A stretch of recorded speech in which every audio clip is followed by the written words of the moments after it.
没有永远的敌人，也没有永远的朋友，只有永远的利益。国家之间只讲利益，不以对错论是非。如何能够在大国冲突中找到平衡，求得生存，是韩国等在内的多数国家面临的生存之道。大家好，我是肖银华。提到韩国，大家脑海里会想到什么呢？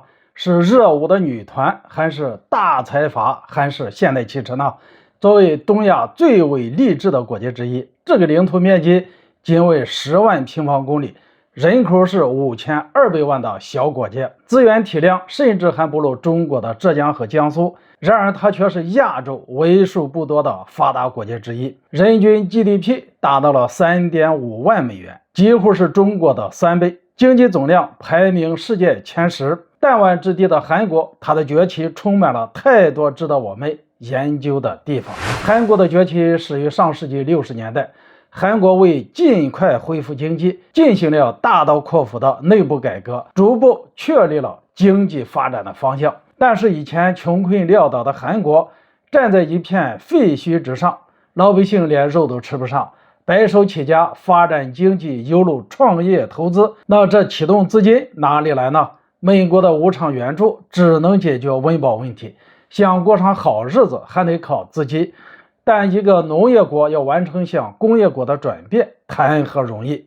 它需要2个东西：资金和技术。这个时候，韩国一个颇具争议的总统出现了，他就是靠军事政变上台的朴正熙。他将解决资金问题的途径放在了邻居日本身上。双方签订了城下之盟，朴正熙从日本东拼西凑弄来了8亿美元，但条件是韩国要放弃向日本索要战争赔偿。双方就摒弃前嫌，握手言和。来自日本的资金和技术使得韩国快速完成了工业化。此外，韩国也因为响应美国的请求，出兵越南发了一笔战争财。韩国类似的做法还有向国外输送劳动力，将海外韩国人挣的钱90%都汇回到国内。可以说早期的韩国真是穷怕了，在大国崛起和小民尊严之间，韩国显然是毅然决然选择了前者。当然，韩国的努力没有白费，经济逐步走向正规，并以9%的 GDP 年均增速创造了著名的汉江奇迹，成功挤进亚洲4小龙之一。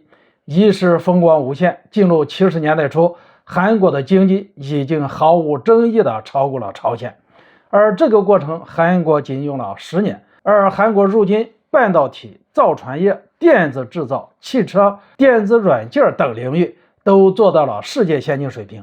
三星手机和现代汽车就是2张亮丽的名片。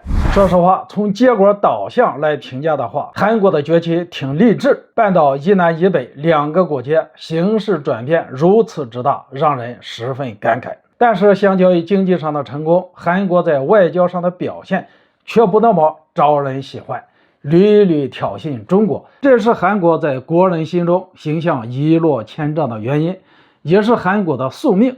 虽然在经济和科技上取得了傲人的成绩，但是却摆脱不了受制于人的困境。一方面面对穷兵黩武，随时恐吓自己北边邻国，韩国又不得不将国防安全寄托在美国身上，也就是有了驻韩美军，也丧失了战时的指挥权，也就有了萨德入韩事件。为了取悦美国，韩国多次做出碰撞中国底线的事情，也就不足为奇了。